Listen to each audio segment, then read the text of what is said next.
मित्रांनो, घरोघरी मातीच्या चुली ही मालिका आपल्या सर्वांना खूप आवडते. चला मग या मालिकेची अपडेट बघूया. पण त्याआधी तुम्ही अजूनही आपल्या चॅनलला जर सबस्क्राईब नसेल केलं तर लगेच आपल्या चॅनलला सबस्क्राईब करा. इकडे सुमित्राला खूपच वाईट वाटत असतं. सुमित्रा ही घरी आलेली असते आणि सुमित्राचे कान ही आजी भरवून देत असते आणि म्हणत असते, तू कुठेच चुकलेली नाही आहेस, तू आई म्हणून बरोबर आहेस. पण ऋषिकेशने तुझ्याशी असं वागायला नाही पाहिजेत असं म्हणतच आजी ही सुमित्राचे कान भरून देत असते. तिथे ऐश्वर्यासुद्धा असते.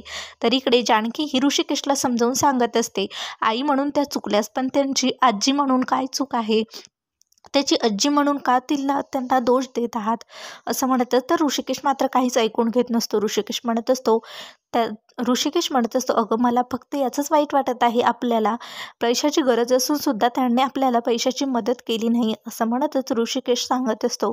तर इकडे जानकी मात्र ऋषिकेशला समजावून सांगत असते आणि सुमित्रामधलं आणि ऋषिकेशमधलं दुरावा निर्माण करण्यासाठी प्रयत्न करत असते.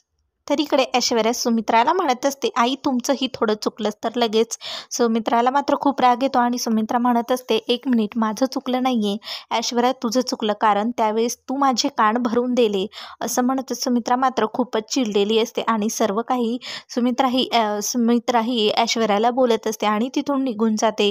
तर सुमित्राला खूपच वाईट वाटलेलं असतं, कारण ओवीच्या दवाखान्यासाठी जानकीने सुमित्राकडे पैसे मागितलेले असतात, पण ऐश्वर्याने तिच्याबद्दल काहीही सांगितल्यामुळे सुमित्रा ही त्या पैसे देत नसते.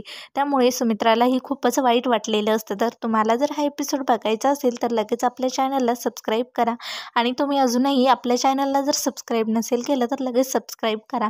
आणि आता सुमित्राला माहीत होईल का ऐश्वर्याचं सर्व काही सत्य आणि ऐश्वर्याचे सर्व काही कारस्थान, हे बघणं खूपच इंटरेस्टिंग ठरणार आहे. त्यामुळे आपल्या आताच्या आता सबस्क्राईब करा.